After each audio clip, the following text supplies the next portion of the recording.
Another thing that follows circadian rhythm is our stress hormone levels. And cortisol is the main stress hormone level that people like to talk about. So this is a graphic I wanted to include here just to show you what the daily cortisol or stress hormone level looks like. So when we wake up, it should jump up within, like 15 to 20 minutes of waking up.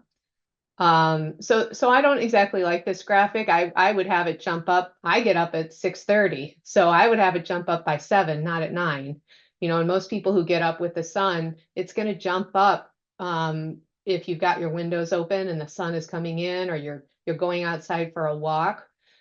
This cortisol level, this elevation, really helps you be alert and helps you be motivated and organized and energized for the day. And then the cortisol level drops off. We call this a healthy downhill ski slope.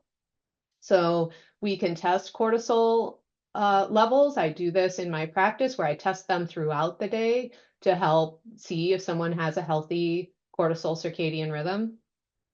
And the light environment in your life has a huge impact on whether or not your cortisol regulation is good or not.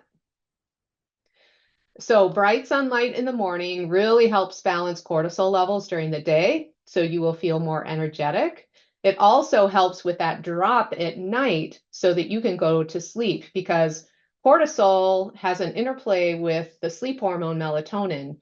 Cortisol cannot be high when we want melatonin to be high, so they're inverse. So you need your cortisol to come down at night.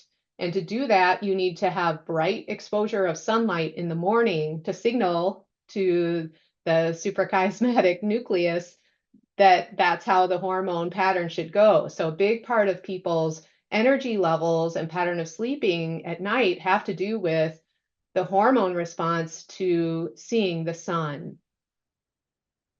So we know, experts know, daily sunlight and having a good sleep cycle as consistent as possible really help prevent mood disorders, because when cortisol is all over the place, then that's when we begin to see anxiety and depression and different mood disorders. And obviously, this is just one piece. Mood disorders can be pretty complex. A group of mood disorders correspond to the gut biome, which again is going to be regulated by light.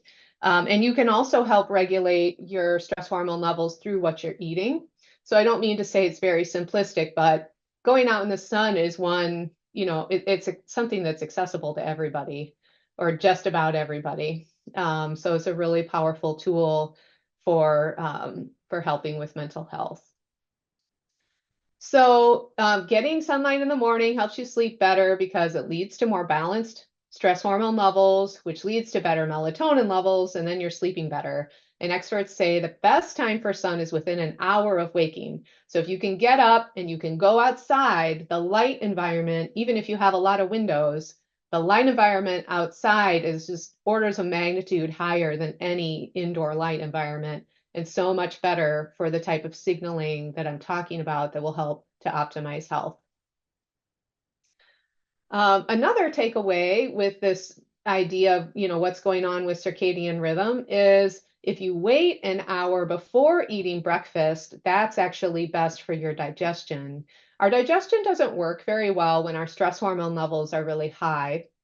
So it's, in fact, high cortisol levels tend to thin the gut lining. So it's best to avoid situations and environments where we're constantly stressed or we're not doing things to help with regulating that cortisol response to what's happening in our lives. So if you wait an hour, your cortisol level is naturally going to drop. Melatonin's also going to drop, and your digestion's going to be much better. So this is a takeaway from Dr. Sachin Panda's work as well. This is just what I just said. Another takeaway from scientists is that evening appetites really peak. And so people that are more prone to binging or overeating at night, like there's a circadian reason for that. And it's because the more stress we're under during the day, the more likely The hormones that affect our desire to eat and our blood sugar swings are dysregulated.